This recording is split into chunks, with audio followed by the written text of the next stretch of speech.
Hi guys, this is Nightmare 3464. I'm going to continue a Mass Romance, Chapter 7 and 8. I hope you guys enjoy. Maggie's point of view. I got to get out of here. This guy is crazy, I thought to myself, as I tried to find a way out of the room that he kept me in. It's been a week since Red kidnapped me. If he hasn't going out or doing whatever he does, he's been trying to bed me. I only slept like 5 hours this week. I was tired and I was worried as hell about Masky. He was probably more worried about me than I was about him. Minutes felt like hours. I couldn't find to get that door open. It was hopeless. I walked over to the dark bed that was in the room. I sat down and started crying. I'm never going to get out of here.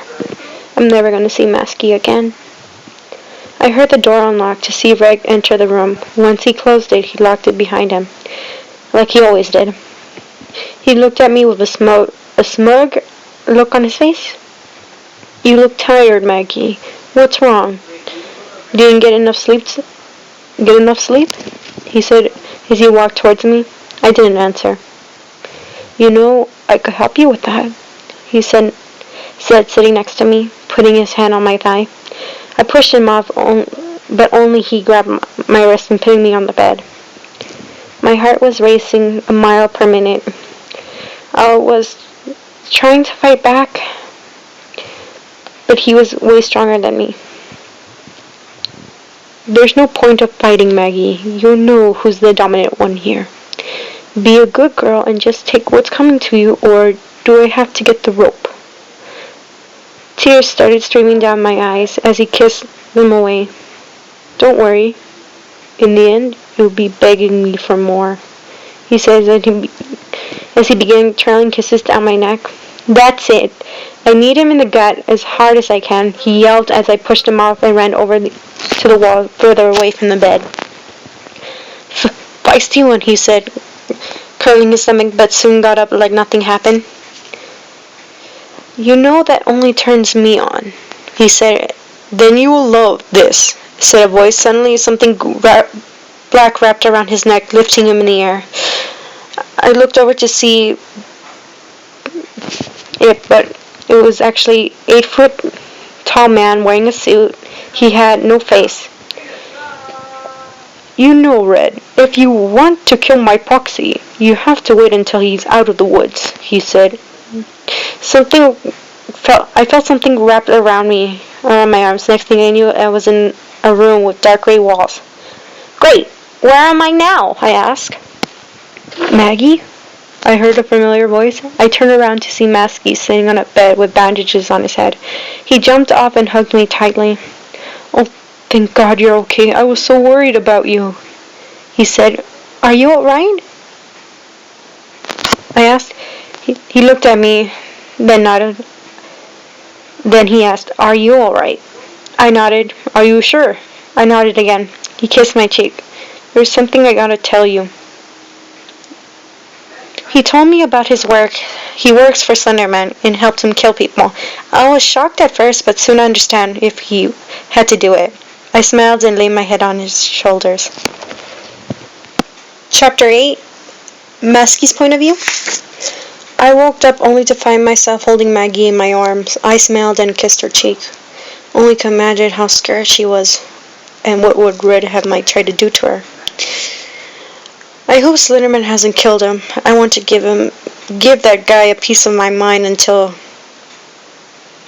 Maggie was safe. That's all that matters. I started to remember the day we first met.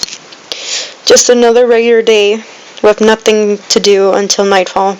So I decided to walk around town, seeing if anything happened. Especially there wasn't. God, I'm bored. I came up to a park. Maybe there was a baseball game or something. I just something to kill my boredom.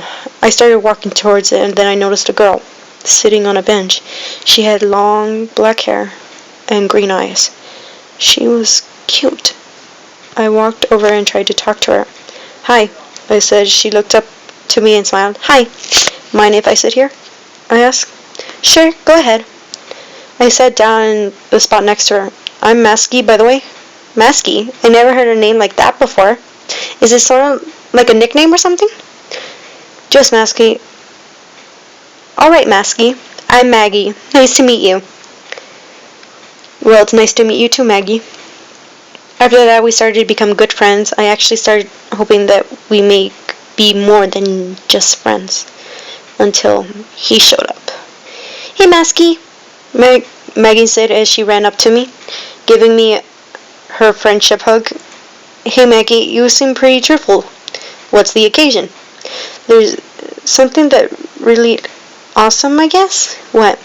I have a boyfriend. When she said those 4 words, something inside me started to hurt.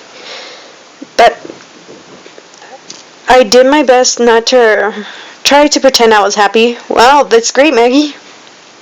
Who's the lucky guy? I asked, forcing myself to smile. His name is Alex. He is a really sweet guy. For a while, I was really happy. I finally get a chance to tell you.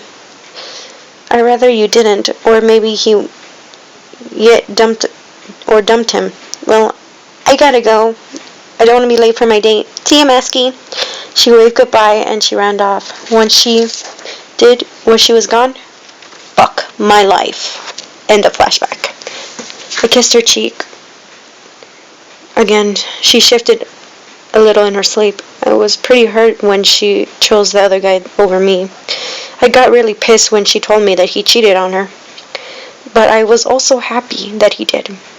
It gave me a chance to be with her so she could be mine. If he hadn't cheated on her, they might be still together, and I had to face the facts of sadness and jealousy.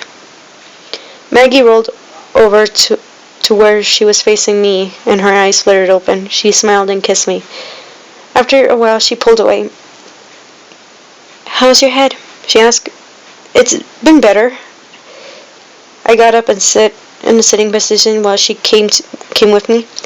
Maggie, there's something else I need to tell you. What? What is it? Maggie, I think I love you. I love you too. She pulled me into a kiss. I smiled against her lips. Savoring the words, once the kiss broke, she laid her head on my shoulders. I love you, she said. I love you more. I repeated, kissing her head. She's mine. Mine and mine forever.